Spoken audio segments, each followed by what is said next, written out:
Hello everyone, welcome to my YouTube channel IELTS with Experts. So today I am again with a new topic here. Today in this video I will cover the topic related to recent exam topics, right? So इस video में मैं writing task 2 के recent exam में आए हुए जो topics हैं उनको कवर करने वाली हूँ. एज आई हैव ऑब्जर्व्ड कि कितने सारे स्टूडेंट्स हैं, कितने सारे व्यूअर्स हैं बेसिकली जिन्होंने मेरे चैनल पे ये वाला टॉपिक सर्च किया है, writing task recent exam topics, writing task 2 recent exam topics. So that's why मैंने 4 रीसेंट अभी वाले जो लेटेस्ट एग्जाम टॉपिक्स हैं बेटा राइटिंग टास्क 2 के वो पिकअप किए हैं. And that's why like I have created the video. ठीक है, सो आप मैंने 4 टॉपिक्स पिक किए हैं बेटा. 2 topics I will be covering in this video and अगले 2 टॉपिक्स मैं नेक्स्ट वीडियो में कवर करने वाली हूँ.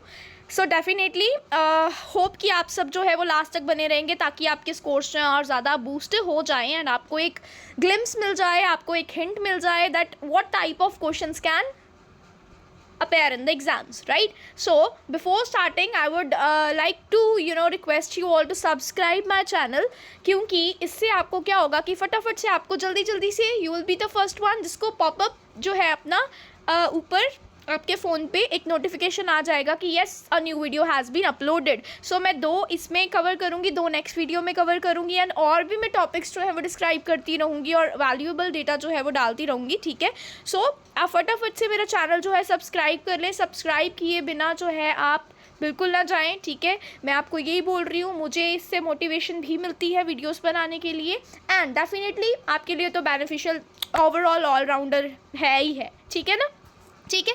सो यहाँ पे बेटा we will start with the first topic. So delay किए बिना मैं स्टार्ट करने वाली हूँ यहाँ पे. So first topic here we have the only way to improve safety on roads. वो कहते हैं कि सिर्फ एक तरीका रोड्स पे इम्प्रूव करने का सेफ्टी का क्या है, is to give much stricter punishments for driving offences.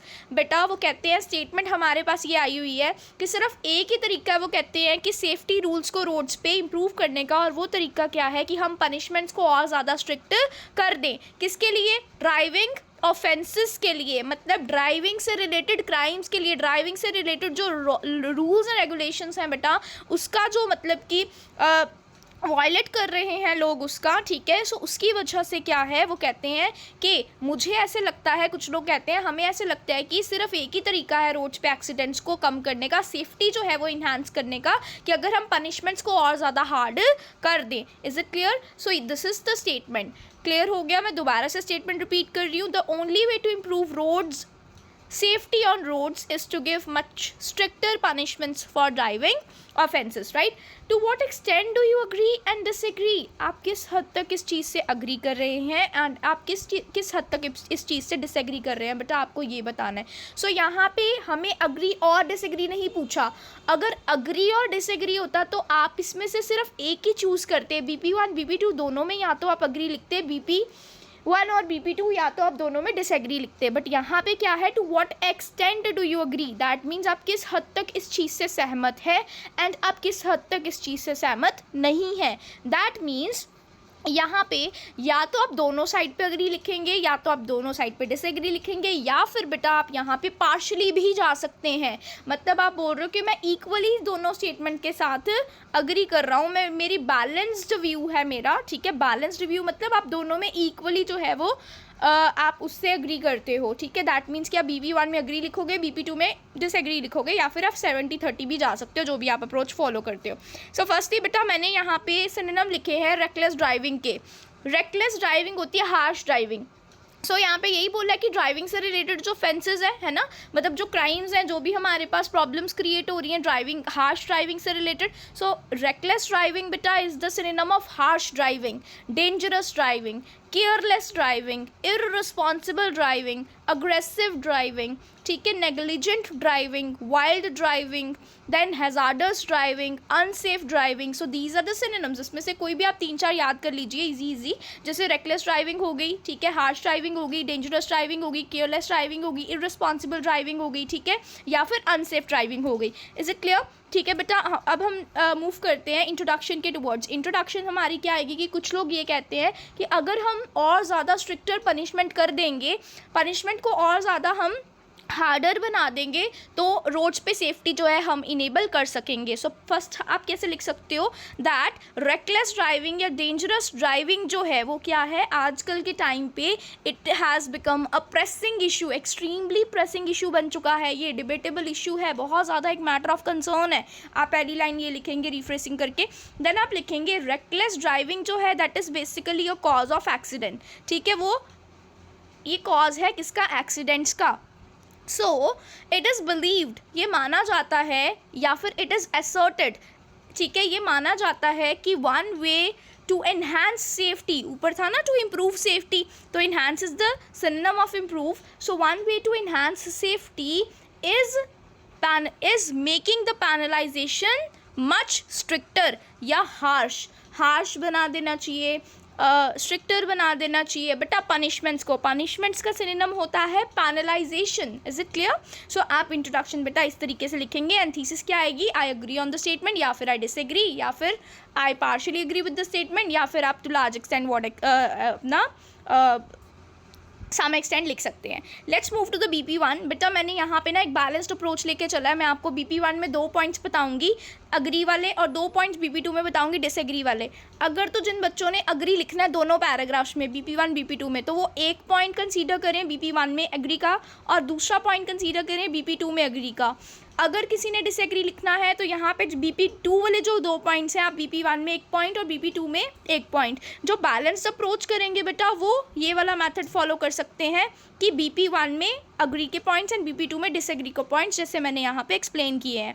BP1 में देखो बेटा मैंने ये लिखा कि अगर स्ट्रिक्टर पनिशमेंट होगी तो क्या होगा, it will set example for others. Definitely अगर एक बंदे को बहुत ज़्यादा पनिशमेंट जो है वो दी जाएगी, है ना, जैसे हम क्लास में छोटे होते थे, है ना, सो क्या होता था कि हमारे टीचर्स हमें पनिश करते थे एंड क्लास के बाहर हमें हैंड रेस करके खड़ा कर देते थे. तो बाकी बच्चे क्या करते थे, वो चुप करके सिंसियर होकर सीरियसली अपनी स्टडीज़ जो है वो करते थे. सो क्या होता है, अगर हम किसी एक जाने को पनिशमेंट देंगे और बहुत ज़्यादा मुश्किल हार्ड पनिशमेंट देंगे, हार्श पनिशमेंट देंगे बेटा, तो क्या होगा, यहाँ पे बहुत ज़्यादा स्ट्रिक्ट पनिशमेंट देंगे तो it will set example for others. दूसरों के लिए एग्जाम्पल सेट होंगी एंड उनको पता होगा कि इसका रिजल्ट क्या आना है. ठीक है, सो इससे क्या होगा कि जो प्रॉब्लम्स हो रही हैं कार ड्राइविंग की वजह से, रैश ड्राइविंग की वजह से, वो क्या है, कम हो जाएंगी.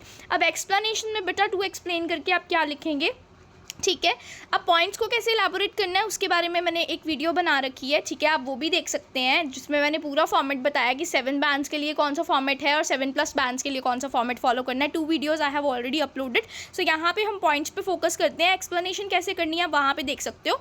ठीक है, अभी इस पॉइंट को हम कैसे एक्सप्लेन करेंगे.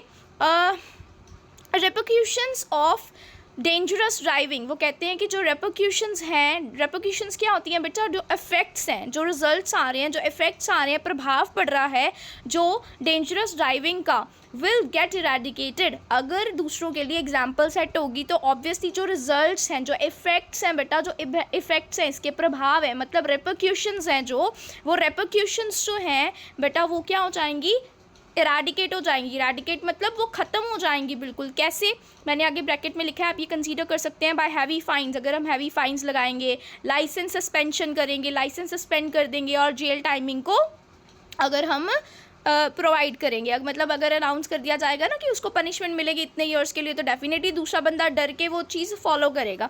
ठीक है, आप बेटा इसमें एग्जांपल बता सकते हैं कंट्रीज़ लाइक स्वीडन. अगर आपने स्वीडन नहीं लिखना तो बेटा आप ऐसे लिख सकते हो जो डेवलप्ड कंट्रीज़ हैं. There are numerous developed countries.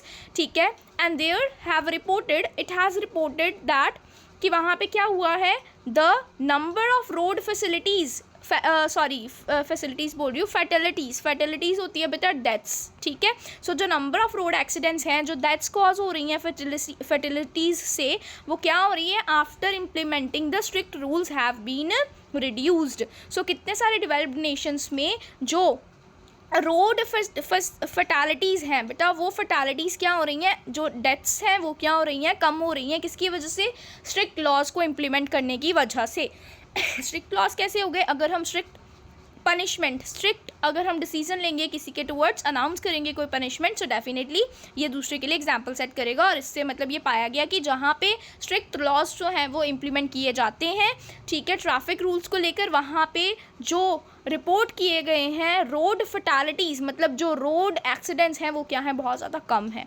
Second point बेटा आप क्या बता सकते हैं, knowing there are severe consequences बेटा होते हैं results and repercussions क्या होते हैं, इफेक्ट्स, जो आपको पहले बताया। सो आप अगर रेपरक्यूशंस लिखेंगे तो आपको थोड़ा अच्छा लगेगा, है ना, एग्जाम में आपकी वोकैबुलरी वर्ड इन्हांस होंगी। तो रेपरक्यूशंस आपने सुना होगा, उसका मतलब होता है इफेक्ट्स जो हैं, और कॉन्सिक्वेंसेज होते हैं रिजल्ट्स, ठीक है।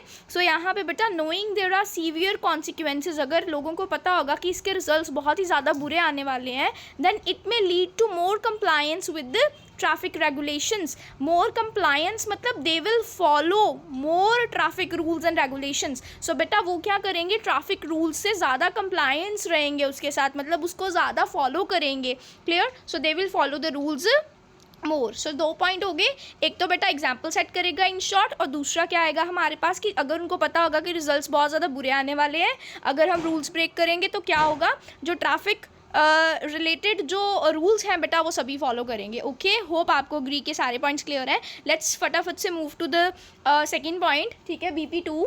BP2 में बेटा मैंने डिसएग्री के पॉइंट्स लिखे हैं। अब कुछ लोग ऐसे भी हैं जो कहते हैं कि नहीं, या फिर मैं ऐसे भी कहती हूँ कि नहीं, मुझे लगता है कि जो स्ट्रिक्ट पनिशमेंट है वो नहीं दी जानी चाहिए, क्योंकि उसका कोई भी फ़न नहीं है। अगर हम स्ट्रिक्ट पनिशमेंट भी दे देंगे तो कोई भी फ़र्क नहीं पड़ने वाला।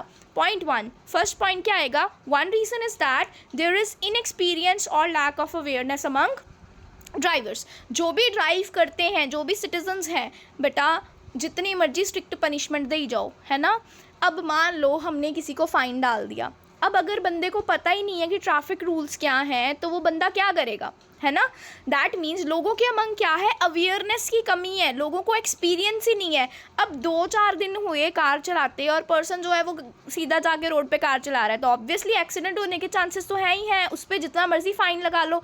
बच्चे को एक्सपीरियंस ही नहीं है, वो बच्चा इनएक्सपीरियंस है और लैक ऑफ अवेयरनेस है, उसको रूल्स एंड रेगुलेशंस के बारे में ही नहीं पता।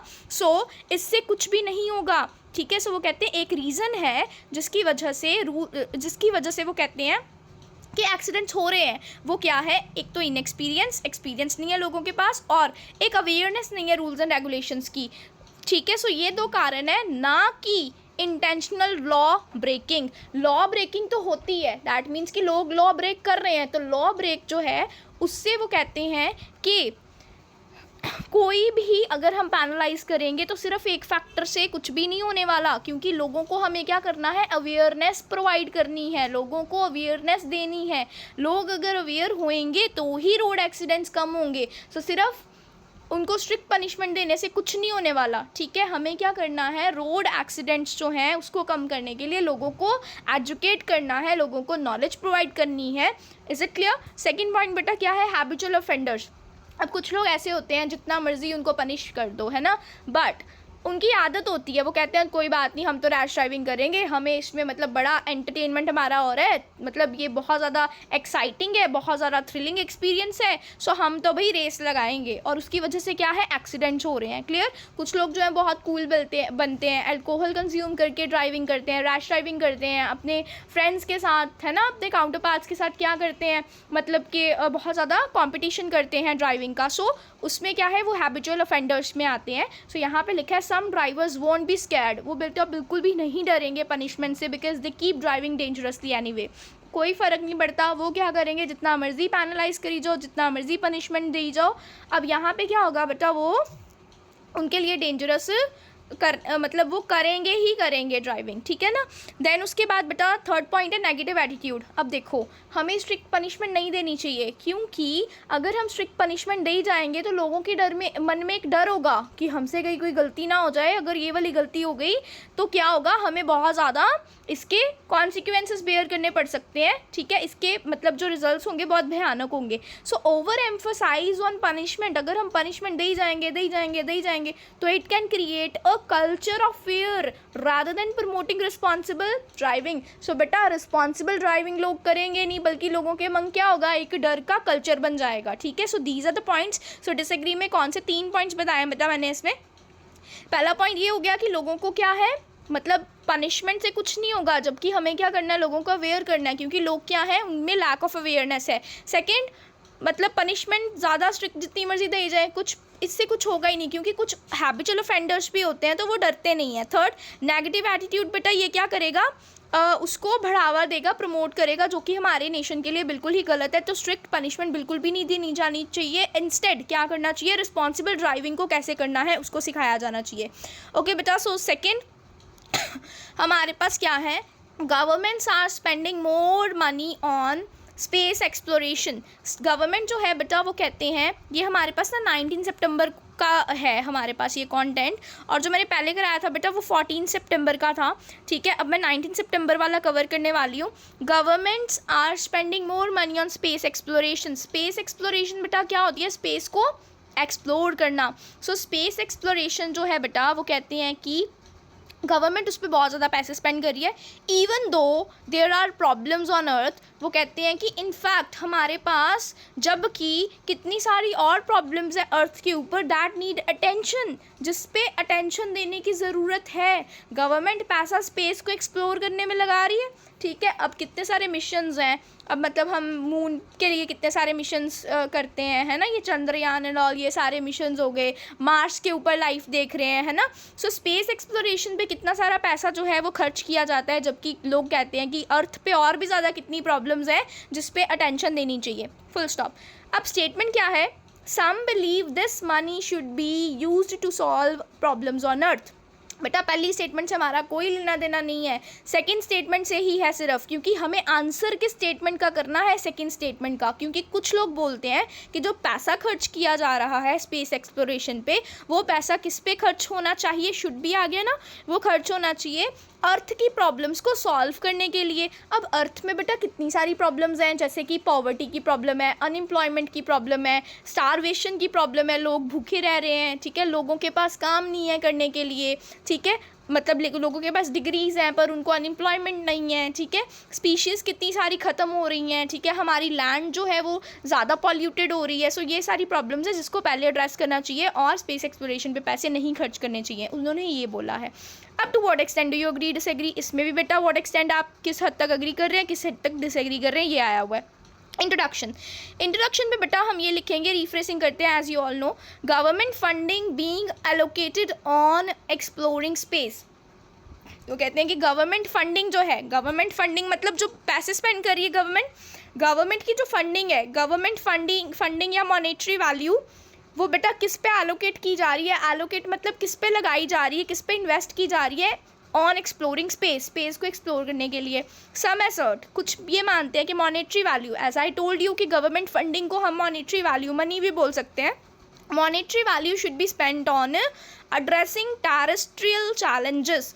टेरेस्ट्रियल बेटा क्या हो गए बेटा, अर्थ से रिलेटेड, लैंड से रिलेटेड, टेरेस्ट्रियल बोलते हैं ना, टेरेस्ट्रियल एनिमल्स होते हैं अर्थ वाले, लैंड वाले, ठीक है। सो चैलेंजेस मतलब प्रॉब्लम्स, जो भी चैलेंजेस हम अर्थ पे फेस कर रहे हैं, ऑन एड्रेसिंग मतलब ऑन सॉल्विंग दैट, तो हमारा फोकस उस पर होना चाहिए, पैसे उस पर खर्चे जाने चाहिए, कुछ लोग ये बोलते हैं। आई ओपाइन फॉर बैलेंस्ड अप्रोच, अगर आपने लिखना है कि मैं क्या कहती हूँ कि मैं इससे सहमत भी हूँ और मैं इससे सहमत नहीं हूँ, या आई पार्शली एग्री, तो बेटा आप क्या लिखोगे, आई ओपाइन फॉर बैलेंस्ड अप्रोच। मैं यहाँ पे आपको बेटा पहले ही क्लियर कर रही हूँ, मैं दोनों पॉइंट्स इसलिए बताती हूँ अग्री डिसएग्री के, ताकि आपने अगर अग्री पे जाना है तो आप एक पॉइंट अग्री में और एक पॉइंट दूसरा अग्री में लिख दो, आपने अगर डिसएग्री पे जाना है तो आप BP1 में एक डिसएग्री लिख दो, BP2 में डिसएग्री लिख दो। जिन बच्चों ने जाना ही पार्शली है या लार्ज एक्सटेंट सम एक्सटेंड जाना है, सो इस केस में उनके लिए हेल्पफुल होगा कि मैंने दोनों बताए हैं, अग्री डिसएग्री, आप लिख किसी भी तरह सकते हो। सो बेटा फर्स्ट क्या हमारे पास बेनिफिट आता है, वो कहते हैं कि यहाँ पे हमारे पास बेटा क्या चीज़ है, वो कहते हैं कि पैसे जो है वो अर्थ पे ही खर्चे जाने चाहिए। क्लियर, हमारे पास फर्स्ट क्या है बेटा, उसने क्या बोल दिया कि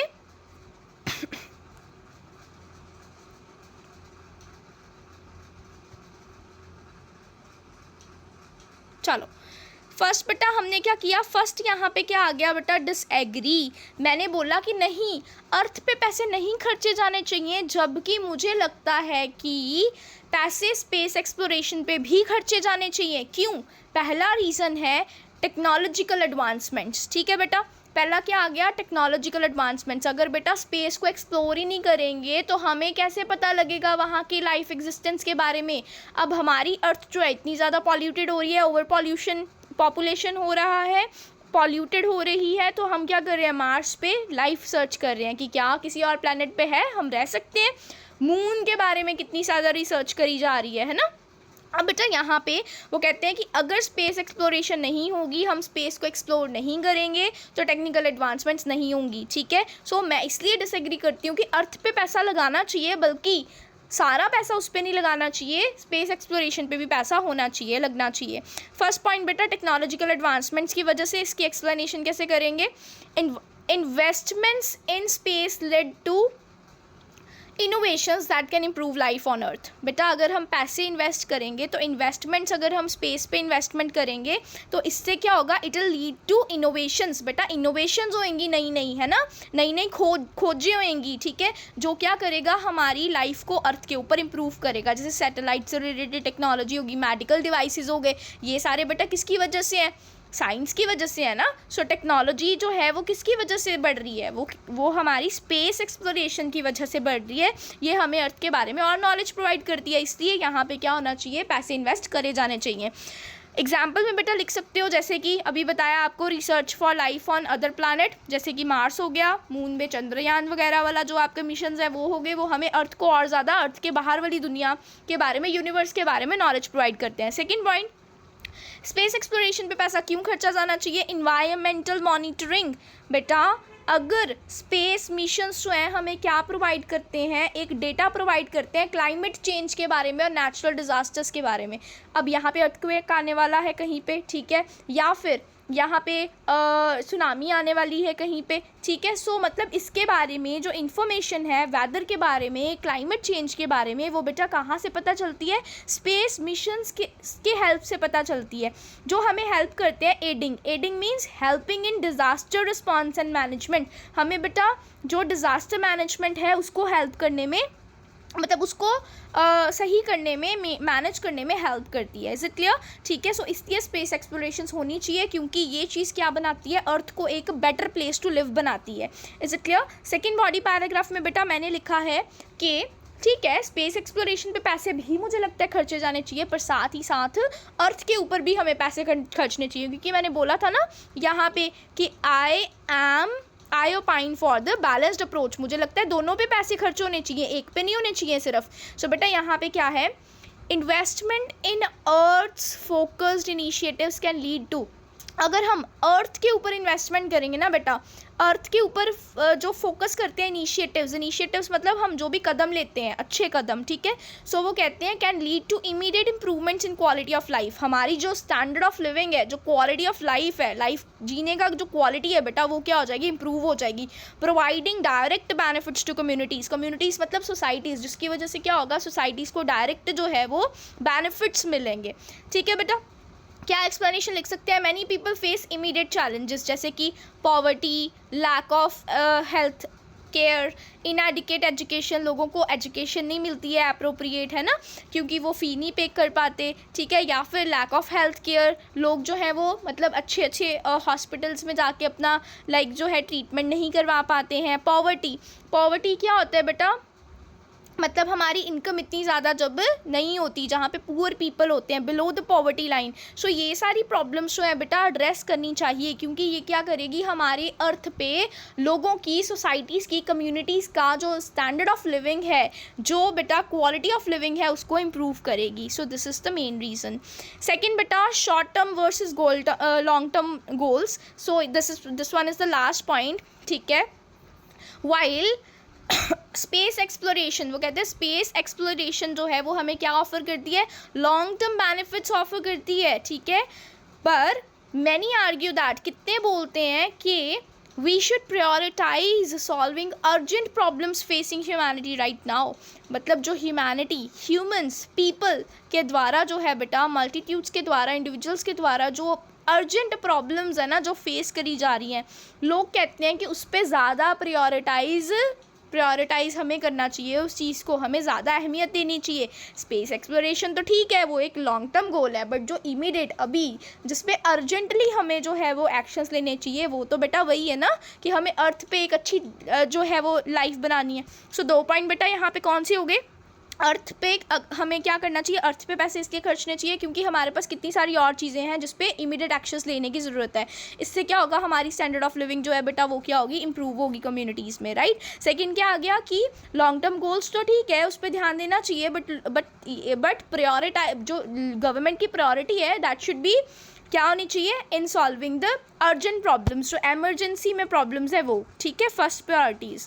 एंड टेक्नोलॉजी वाला तो आपको बता ही दिया कि मतलब स्पेस एक्सप्लोरेशन में एक तो टेक्नोलॉजी आ गया कि इनोवेशंस अगर होंगी तो क्या होगा, हमारी लाइफ जो है अर्थ पे इंप्रूव होगी, इनोवेशंस होएंगी, ठीक है। देन सेकेंड, हमें फ्यूचर में चीज़ों के बारे में पता लगेगा। सो होप आपको दोनों टॉपिक्स बेटा क्लियर हैं, space exploration and space exploration topic जो है ना बेटा, बहुत सारे स्टूडेंट्स ने मुझे बोला है कि मैम स्पेस एक्सप्लोरेशन बता दो, स्पेस एक्सप्लोरेशन बता दो। एक ग्लोबलाइजेशन वाला भी बच्चा बड़े बार पूछते हैं, सो ग्लोबलाइजेशन वाला टॉपिक भी बेटा मैं आने वाले अपनी वीडियोस में I will cover it, definitely I will cover it, ताकि आपके लिए हेल्पफुल हो, ठीक है। बस मैं यही कहूँगी कि आप प्लीज़ अच्छे से अपने टॉपिक्स जो है वो प्रिपेयर किया कीजिए, पहले स्टेटमेंट को अच्छे से समझा कीजिए कि दिया क्या हुआ है, हमें क्वेश्चन क्या पूछा गया है।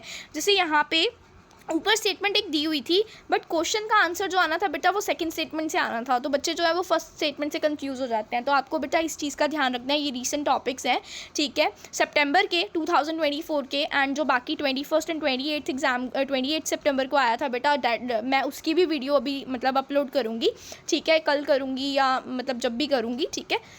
सो अगर आपको किसी भी चीज़ में कोई भी डाउट है तो मुझे आप कमेंट सेक्शन पे जो है वो मैसेज कर सकते हैं, बहुत ज़्यादा मतलब फ्रीली आप मुझे व्यूअर्स, जितने भी व्यूअर्स हैं उन सबको मैं ये बोल रही हूँ कि आप किसी भी टॉपिक पे मेरे को चाहते हैं कि मैं वीडियो क्रिएट करूँ, ठीक है, तो आप मेरे को फ्रीली बता सकते हो कि मैम हमें इस टॉपिक पे वीडियो जो है वो क्रिएट कर दीजिए, ठीक है। और बिफोर एंडिंग दिस वीडियो मैं ये कहना चाहूँगी कि जो व्यूअर्स न्यू हैं, ठीक है, वो प्लीज़, एंड जो एग्जिस्टिंग वन भी हैं जिन्होंने अभी तक सब्सक्राइब नहीं किया, वो प्लीज़ मेरे चैनल को सब्सक्राइब करें, एंड आप आगे भी जो है ये वीडियोस शेयर करें ताकि आपके फ्रेंड्स जो हैं उनके भी स्कोर्स अच्छे आ सकें, आपके सिस्टर्स, आपके ब्रदर्स के भी, सिबलिंग्स के भी जो स्कोर्स हैं वो बहुत ज़्यादा अच्छे आ सकें, ठीक है। ये वीडियोज़ बहुत ज़्यादा हेल्पफुल हैं एंड ये बहुत ज़्यादा मतलब आपको हेल्प करेंगे स्कोर्स लाने के लिए। Okay, thank you, bye bye. And new video जो है वो मैं जल्दी अपलोड करूँगी, वो भी रीसेंट टॉपिक्स के रिगार्डिंग ही होगी, तब तक आप ये वाली वीडियोस देखें, ठीक है, एंड आप प्रिपेयर करें अपने एग्ज़ाम्स के लिए, ठीक है। Okay, bye bye.